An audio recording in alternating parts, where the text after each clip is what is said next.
politics. A satire on the folly of man playing political games in his quest for wealth and power. The figures in the center represent a decaying government. To the left, military factions plot to gain power by a coup.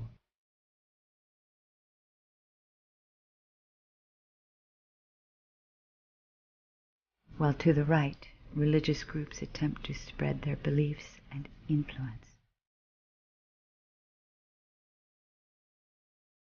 And everywhere there are those who deceive, steal, and betray for a piece of the illusionary narcotic of power.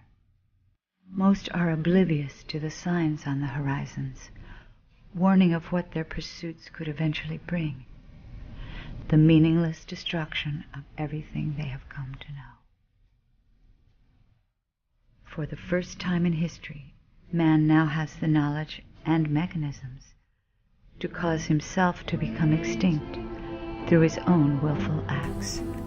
As I sing.